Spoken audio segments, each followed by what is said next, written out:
ما جاء في كراهية أن يأخذ المؤذن على الأذان أجرا. باب دی په بیان د دې کې چې مؤذن دی په اذان باندې پیسې نه لري. حدیث باب خو په منع باندې دی، کراهیت د دوی په اصطلاح کې منع ته وایي، خو حدیث مبارک دلالت په منع صراحتا نه کوي. په ترغیب د داسې مؤذن اختیارولو کې دی چې اذن اجر نه لري، احتساب پکې کوي، داسې نه چې وي اجر بند دی. نو حدیث وای نو به مسله درته بیانو او اختلاف د فقهاو په کې او فیصله اخیره. ما حدثنا عن ناظر قال حدثنا ابو زبير عن نشسان الحسن عثمان بن ابي العاص قال ان من اخر ما عهد الي رسول الله صلى الله عليه وسلم سيد الكائنات عثمان بن ابي العاص دا د مکی والی کا حکم کاله چې فتح کړو. ما توي ان اتخذ مؤذنا یا طائف باندې چې دی والی کا وې داسې مؤذنونه سلا یا خدا علی اذانه اجر چې په اذان اجر نه لي. نو ګوره حدیث دلالت په معنا نه کې دا به ورته چې په اذان باندې اجر غشل بندي نو وې ته داسې مؤذنونه سه چې هغه د ثواب اراده لري. نو ترغیب دی په اختیارونو د داسې مؤذن کې چې بلا اجر اذان کوي. نو دلالت په معنا نه کې صراحت. قال ابو سعد عثمان حديث حسن ولا عمل على هذا عند اهل العلم كرهوا ياخذ على الاذان اجرا واستحبوا للمؤذن مؤذن د فارټول علماء وي چې يحتسب في اذانه چې امید د ثواب لري د اذان کې. اوس د مسلې عنوان عام کو ادا چې اخذ د اجر په طاعات باندې څنګه ده. یو دې دمه چول رخیا چا باندې دمه چول یا قرآن شریف د دنیوي اغراضو د پاره وی لکه یو آبادیو کی یا باغ والی یا دکان جوړ کی او قرآن شریف د برکت د پاره چې ختم پکیو کی چې خدای پاک ما د آفات او بلیات نو ساتي. نو دا په حکم د رخیه کې نو پر رخیه اجر غشتل په اتفاق د علماء جایز دی. امام بخاری په بابونه کې دم چې دارسي که قرآن شریف دمي که حدیث مبارکه او دم کوله که بل څه وظیفه دم کوله. او ترمذی شریف کې هم دویم جلد کې باب راشي باب اخذ الاجر علی التعویض په دم باندې اجر غشتل نواد. او بخاری کې دو درې سلور باب دي اجاره کې باب اخذ الرقیه اخذ الاجر علی فاتحه الكتاب او باب الاخذ بقطع اشتراط بقطيم من الغنم. او قصه داسې او چې ابو سعید خدری سره د صحابهونو تلو جهاد په سلسله کې یو کلی کې پړاو واچو دا کلی خلکو د ډوډۍ ساتمونک کنه غینه بدامو هدیه غشته شو. نو د خدای شان ته ګوره چې د کلی مشر د شپې سوچ چم لاړمو یا ما ا د کلی زنانو مشرانو ولا ارسدم درود کړ خو خپې نشو د خپل عقیده مطابق به چاوی یاره د مدینه منورې نه څه کسان راغلي کدوی سره دغوی دم کوون کی یو خدمتګار را لوي زمونږ د کلی مشر سچ چلې ده او قدم هم پر روان چې تاسو په من مستیانه نه کړي نو کو سل ګړې یا دیش ګړې دواړه روایتو کې راغلي ک دیش ګړې راکوي یا سل ګړې نو دمه په دمه هغه وی حق جوړ شو درکو. ابو سعید خدری لاړو سورته فاتحه په دو درې ځله ولستل خدای پاک جوړ او ټوله ګډه ته راوس بیا مرګور وی راځي چې تقسیم کو هغه نه په قرآن شریف هم ایواز غشته دي سید الکائنات ته تاسو نو چران هغه ډیره خمو کړ خلک په غلطو بدمونو باندې اچي تاسو خو په خدام باندې وځواش وی مالم پکې برخه مقرره کړ چې د ځلنه سودوزي نو په تعویذ باندې یا په دم باندې یا د دنیا د پاره ختم کې د کې اتفاق ته دائمه او اربعو چې په دې پیسې غشتل لوادي اشتراطم پر رواد دومره پیسې براکه او بغیر اشتراطم رواد د دین علاوه نور دینی کارونه لکه تدریس، وعظ، خطابت، امامت، اذان.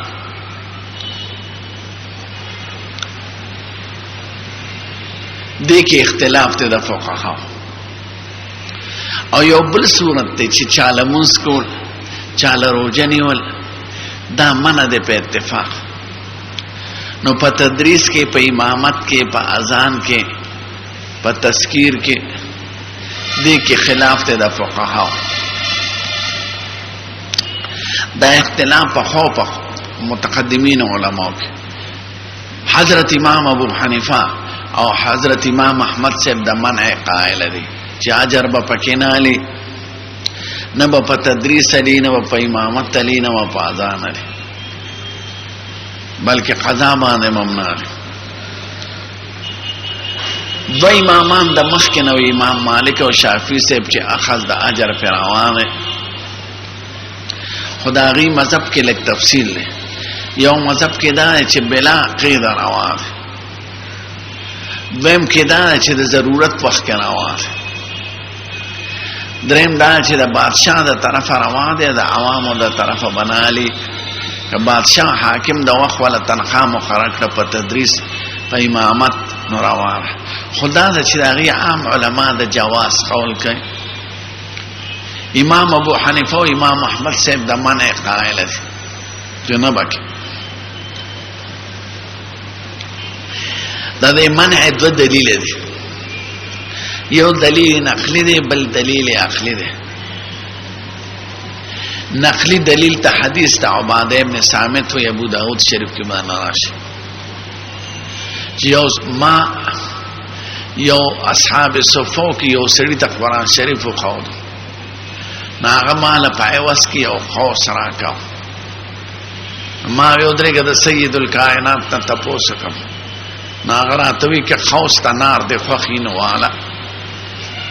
نو ما واپس کړ. نو دې ته حدیث ته خوص وایي چې د عباده ابن صامت ته نقل دی. نو دا دلالت پدې کې چې په تعلیم د قرآن باندې اجر اغشتل بند دي. حدیث ته عباده ابن صامت چې مشهور دی په حدیث ته خوص. دویم عقلی وجه، عقلی دا وجه ده چې اصل په عبادتو کې دا چې چوکړه د دنه واقع شو، نو دې په مزدوری د بل چا نه څنګه علي، لکه سړی منځ کو خود دنه واقع شو او روجهونه ولا د دنه واقع شو، نو قربات او طاعات خدا واقع کیږي د فاعل نه، نو دې په د بل نه مزدوری څنګه علي. نو دې دلیل عقلی و. خود قاضی خان د دور نه پس، د 15مې صدې او د 16مې صدې نه پس، ټول علماء احناف او حنابلة د جواز فتوا ده چې جائز دي. د جواز د پاره هدايه مولا یو دلیل ویل دي او قاضی خان بل دلیل ویل دي، او د حدیث ته عباده نم جوابونه دوه کړی دي. د حدیث ته عباده اول جواب دا چې دا ضعیف دی او راوی دی پکې مجهول، نو ضعیف حدیث حجت نه دی په دین کې. دویم جواب دا دی چې د اصحاب صفونه غشتل د عوض خلاف مروت، ډېر غریبانانو او دغه وخت کې تعلیم د قرآن ضروری و. یو سړی دی پچا ورق او په ځنګل کې هغه تانه د مسلې تپوس کوي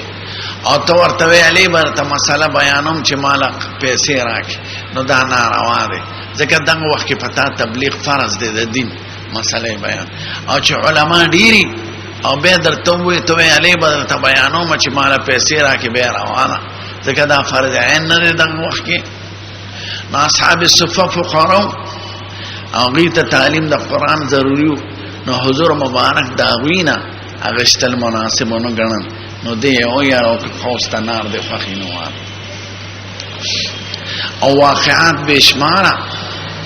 بخاری کی باندې راشي چې حضرت ابوبکر صدیق په قضا مزدوری اغشتا، عمر ابن خطاب مقرر کړو، قاضي شورای اغشتا، او بخاری کې په بابونو کې اقوال د فقهاو د تابعین نقل کړي چې حسن بصری دا او فلان کې دا او معلم لدا ورکول شي دا ورکول شي. نو د بشمار او تابعین د امام بخاری مره د جواز دا اقوال د تابعین نقل کړي دي په جواز. عمر ابن عبد العزيز مؤذن مقرر کړو ناغله به 15 روپے میاش ورکولا او حوالیان مقرر کړو سید الکائنات هغه د فارې روزینه مقرر کړو. نو بشمار واقعاتو کې د سلف صالحین مبارکونه او د ائمه او تابعینونه جواز نقل له دا خدا نقلی خبرو دلیل شو. داخلی خبرو هدایه کې دا وره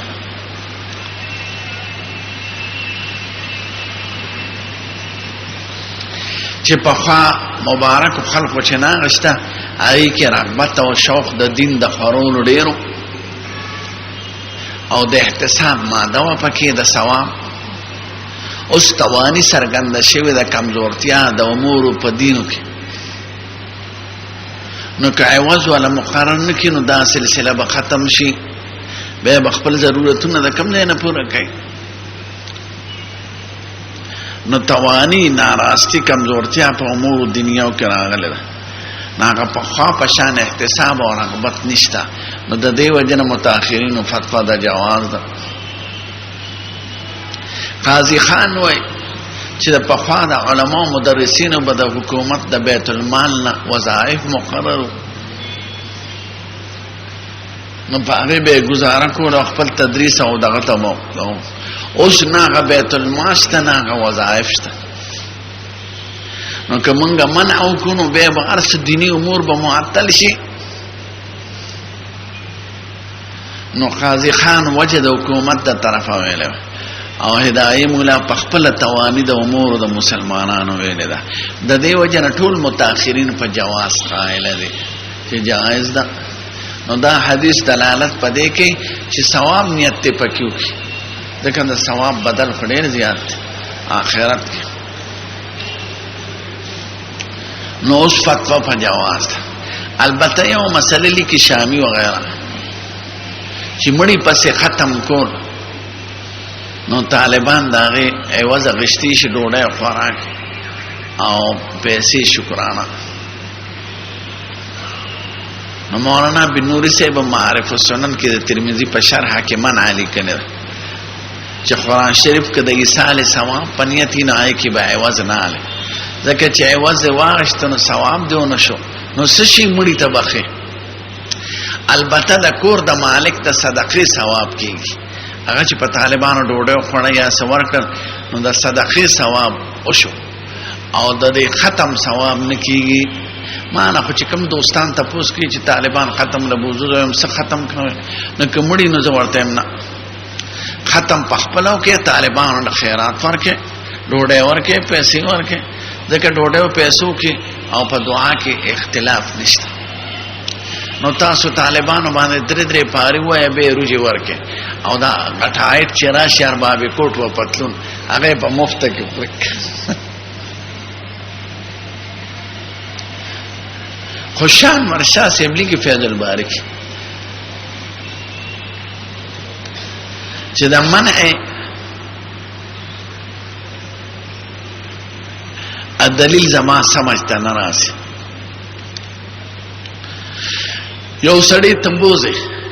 او التزام د مکان خاص د وخت خاص په وکي چې منکر برازي ماسپخین 3 بجې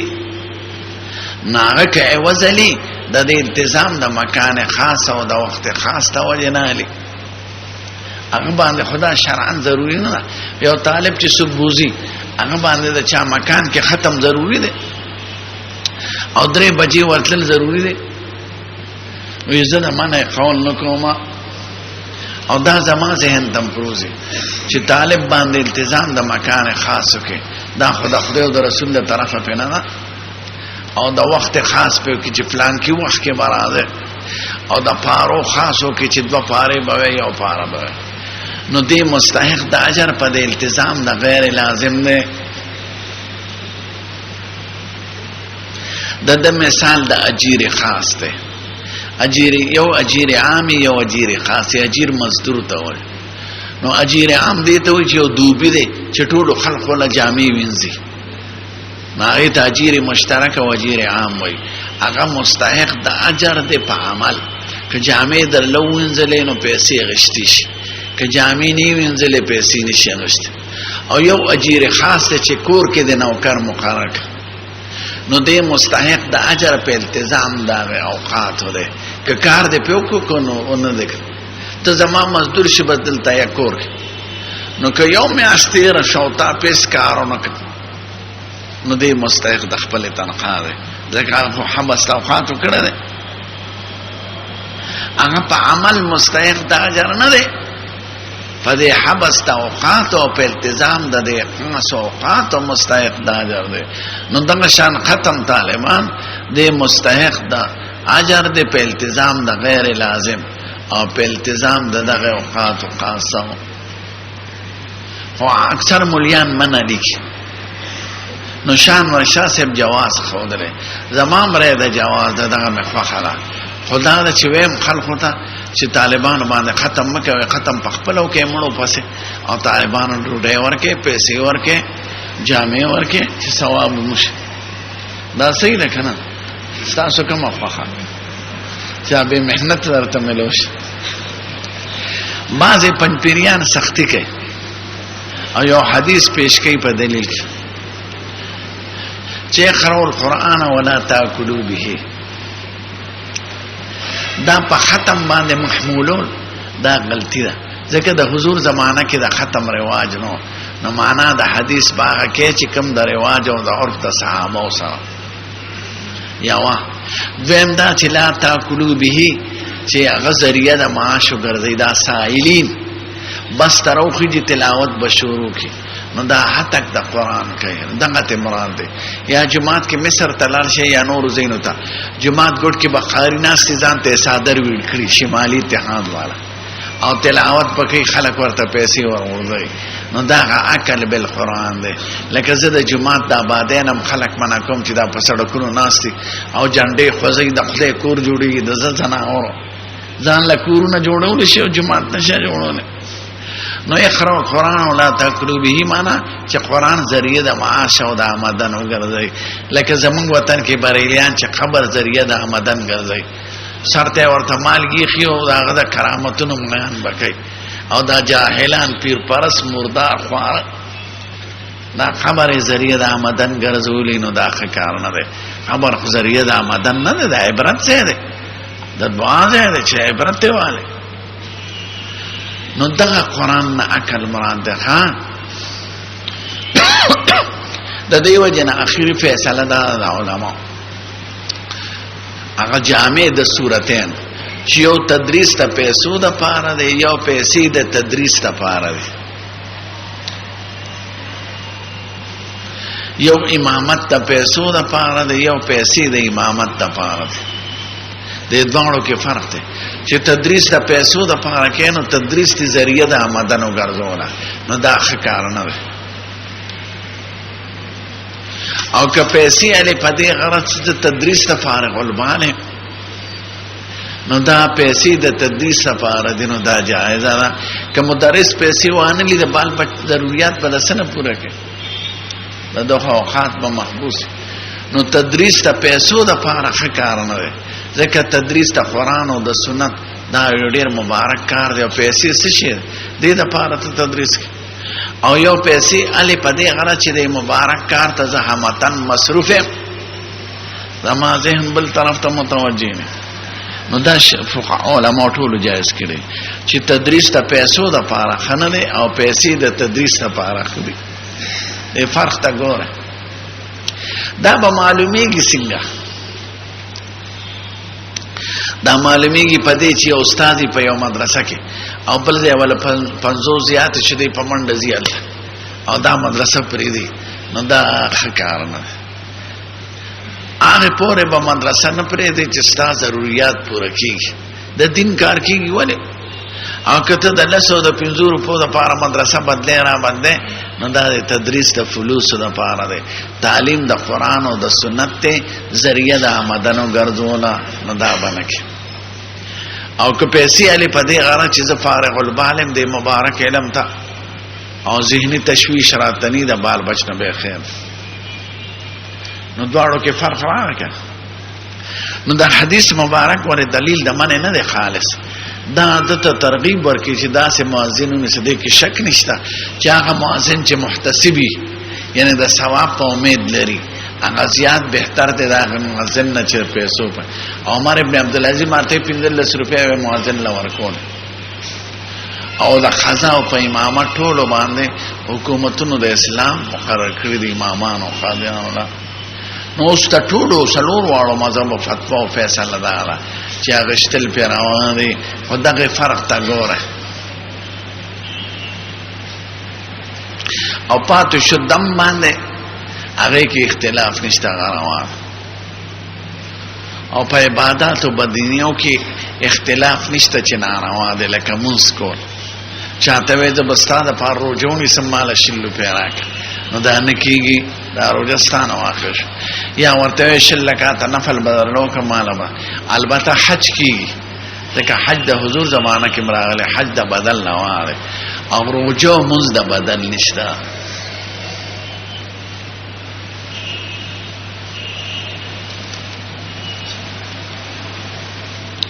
حبا ما جا اوس کده چا شوبې پندره کې نو پرچول کې مال راوړ اپن پیریان حضرات د لګ نه منه کوي خو چې ډیر ورکې نو بیالي چلل ولل فيه د دې توحید به ختم شي نه د مسالې اتباع وکړه بعضی خبره لکه د غیر مخلدین خبره اپا تقوانی بنا اپا شو شابه نه چې زدیر به محقق مدیر متقی لکه دا مکه بخاری کی په ابواب راشي ان شاء الله کتاب الاجاره او مفصل خبر براشي ابواب په غیخه دا پن پیریان وای د جزیه ته اغشتا خدیش ګړي یا سل ګړي دا جزیه ابه حضور جزیه په خپل خوري او ورته وای سه ان حق ما خصتم علیه اجرا کتاب الله خلق په غلطو سيزونه علي تاسو په کتاب الله او نو جزيه په کتاب الله استه بل د عربو نه جزيه شته زمانو عربو نه جزيه نه نو ټول خبره غلطه عربو مشرکان نه د پاره تقاتلونهم او يسلمون یا جهاد دی یا قتال جزيه د علي کتاب د پاره او خارج د بلاد عربيونه به د مشرکانو نه مرشته کیدي نو با ما یقول اذا اذن المؤذن من الدعاء چې مؤذن اذانو کې نو کومه دعا وینا پکاو اذن او ته به قرآن الله سي خلق تسيب طریقه خای بیرو قرآن شریف خو مبارک کتاب دی اول د ثواب رسیدو کې خلاف هم دي د علماء چې د قرآن شریف ثواب رسي کنه رسي او په صدقه کې او په دعا کې خلاف نشته و صدقه مړو پسې کوي لاس ور پسې اوچت کې بلکې چې په خپل خرین هم ور پسې اوچت کې ما يقول اذا اذن المؤذن من الدعاء مؤذن چوي نو تبکم دعا وې السلام علیکم تو قال الله سبحانه وتعالى عبد الله بن قيس عامر بن سعد عن سعد بن ابي وقاص الرسول الله صلى الله عليه وسلم قال حين يسمع المؤذن حين يؤذن دا دویم حين داسې زائد راغله ټول شارحین وای داسې پکار دي من قال حين يسمع المؤذن يؤذن چې سړی د مؤذن نه د اذان وخت کې ووري دویم حين سمانا دیم دا وی وانا اشهد ان لا اله الا الله وحده لا شريك له ان محمد عبده ورسوله رضيت بالله ربا وبالاسلام دينا وبمحمد رسولا غفر الله له ذنوبه قال ابو سعد حديث حسن غريب دا غریب دې ځکه په یو سند راغلی مشهور دا دعا نه ده لا نعرف الا من حديث الله بن سعد حكيم بن عبد الله بن قيس ابا من هذا المشهور دا حضرنا محمد بن سالم بن عسكري البغدادي وابراهيم بن يعقوب قال حدثنا علي بن اياش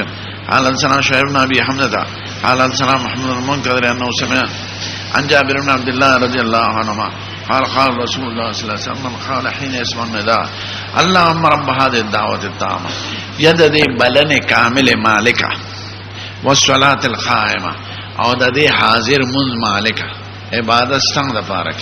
یا قائم د تر قیامت پورې قائم په معنا د دائم سره ځکه د دې شریعت نه بل شریعت نشته او نه نسخ راتلی شي آت محمد آت په معنا د آت ورک سید الکائنات له وسیله قرب ته وای وسیله مصدر ده ښا دا پیران چې وای چې وسیله دی ته وای چې نوم د شیخ والدان نشته دا وسیله سمانا نه قرب او یا ایو الذین آمنوا اتقوا الله وابتغوا الیه الوسیله وسیله معنا قربا خدای ته نزدېکت کوشش وکړه نو آت محمد الوسیله سید الکائنات له قربا ورکه خپل نزدېکت خاصه دا سړی یادای کې نزدېکت یادای دا پیران وسیله جوړ کړي د نمونو والفضیله او لوی عزتونه ورکي وبعث مقام محمودا اولېږي د مقام محمود ته ورکي د مقام محمود الذي وعدته جتا ورسره وعده ما طويل شچ بخاری کې متر شوی چې الذي وعدته سلاله موصول سلاف معرف نه دي او مقام محمود نکره ده نکره صفت څنګه معرف راځي نو جواب مرتدا ویل چونکه مقام محمود په خارج کې یو ده ناغه په حکم د معرفه کې ده نو تعریف یې ځکه په معرفه راغله مقام محمود وعده ور سره خدای کړی ده او خدای به ورکړي خو ته خپل د امتی حق ادا کې او د محبت او د عقیدت اظهار ده او خدای ته سوال له نو حضور مبارک ته فائدہ نشته تعالی به خدای عزتونه راکړي الذي الا حلت له الشفاعه يوم القيامه د لپاره به شفاعت باقي او با ما جاءنا دعاء لا رد بالرزان والاقامه د دعا او د اذان په منځ کې دعا د اذان اقامت منځ کې دعا نه رد کی حدثنا محمود بن قال سنا وكيل عبد الرزاق وابو احمد وابو نعيم قالوا حدثنا سفيان زيد العمي دا بني عم یو قوم ده یادنه بچی چا تاسو کو دوی حتی اصل عمي د ترنه تاسو کو نو مشهور شو په زید العمي سره انا ابي ياسر معاويه بن قرة عن سن مالك قال قال رسول الله صلى الله عليه وسلم الدعاء لا يرد بين الاذان والاقامه دعا نه رد کیږي د اذان او اقامت دعا خدای قبلای خدای قبلې درو صورت دي اول صورت دا چې کوم شی د غسته دا خدای درک مې خدای غسته دا یا ګل علی خزه د غسته دا خدای درک دویم دا چې دا غي په واس کې هغه شی درنه خو یو مصیبت پتا را روانو هغه در نه دفق سال لبتا درس خړخ په بده موته ده نو غسته د مې خدا خدای قدر نکړه یو مصیبت در باندې را روانو د مې خنه زیات تاوان بده پکې ده خدای د مصیبت دفق دریم د قبلې دو دا صورت ته چې خدای اجر اخرت ته پریدي نو دعا قطعا رد کیږي نه هغه اخرت خو ضروری زیاده کنه نو خدای ته خو ضرورت معلوم دی لکه معشوم نیازبین دوی یو د سړی له جیداد او دوی ورته وي د وو کارو د بابا یو 100 روپیا راکې یو लाख روپیا راکې نو پلار نو ورکه ورته بچی دار سستا دي خوستا یو وخت را روان چې د استعمال لاش نو دا څوک نو چې د پلار شم دی نو خدای پاک په مونږ زیات مهربان دی زمونږ نه هغه ته زمونږ د ضرورت وختونه معلوم دي نه هغه ټول ذخیره ولکه دی باندې سبب پس شو خدای دغه توکل اجتماعي طریقې سره قرآن شریف د ذکر په حکم کړي نو حلقه د ذکر شو کني صحابه زمانہ کې دانو دغه زمانہ کې داسې خو ذکر او حلقه د ذکر نو قرآن شریف لکه د قرآن شریف ته خدای ذکر ویلې کنه او هدا ذکر مبارک وانذرنا وافانتم له منکرون نو د ذکر حیثیت ذکر اجتماعي راغله ده خدا نه راغله چې یو سړی وي او ټول ورپسې وي نه هر سړی بخپل ذکر کوي ځان دغه د صحابه معمول به لکه د مانځنه په سبحان الله الحمدلله راغله ده کنه نو دا څنګه چې یو به وي ټول به ورپسې وي نه هر سړی بځان له سبحان الله وي الحمدلله بځان له الله وما السلام بس ته